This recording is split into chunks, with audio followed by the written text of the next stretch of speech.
This video is going to talk to you a little bit about theme statements and impact statements in regarding to your Gothic literature presentation. So a theme statement has the same elements that a main idea has or that a thesis for a paper has. You're making a statement, okay? So a theme topic. This is an idea that comes up a lot in your story. Maybe it's sorrow. Maybe it's loss. Maybe it's grief. Maybe it's love. Maybe it's abandonment. Maybe it's fear. Okay, so when you're reading your story, be thinking, what is a topic, one word or two words, that really seems prevalent in my story? The point is, what do you learn about this topic? So, what do you learn about fear? What do you learn about immorality? What do you learn about grief? What do you learn about love? So, what do you learn about whatever that topic is? And then the focus is when or how is the lesson true? And the lesson needs to be true for everyone in the whole wide world, regardless of where they live or what language they speak.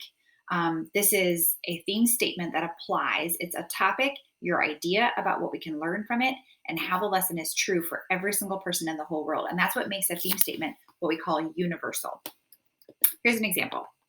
Let's just say I read a story, and the summary is, I went outside a few times in December. It was very cold the first time I went out. Plus, there was snow on the ground. I shivered and cried.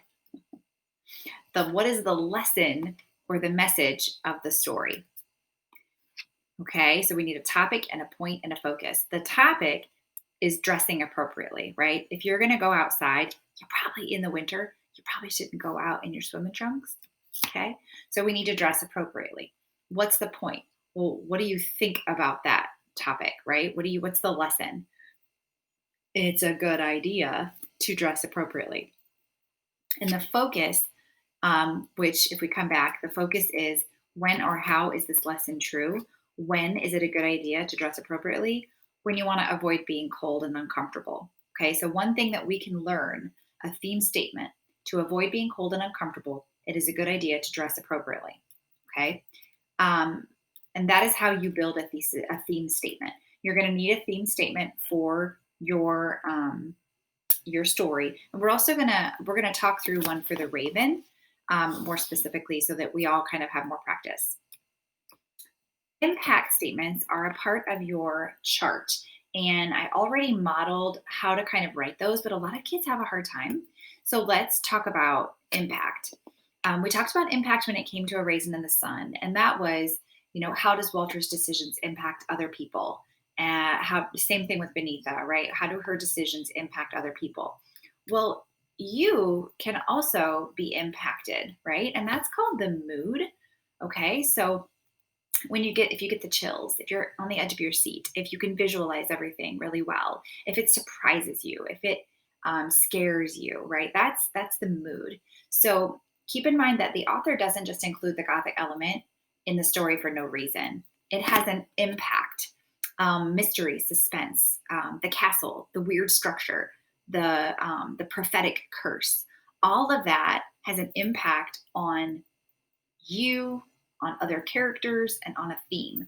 So when it comes to impact statements, you can write them in different ways. The easiest one is this first one. How does mystery impact you? How does the castle impact you, the reader? That's called the mood. How does it impact the mood of the story? And you're the one who's kind of digesting, absorbing the mood. An impact can also cause an action in another character. And you guys got really good with this with The Raisin in the Sun, right? So if your character does a certain thing, how does it impact another character? You can also discuss how a certain action impacts the plot. Well, now there's a twist in the story, right? The more difficult one, which is probably the most important, is how something demonstrates the overall theme or the lesson. Remember that the theme, you guys, theme is just a fancy way of saying a moral of the story or a lesson that you can learn.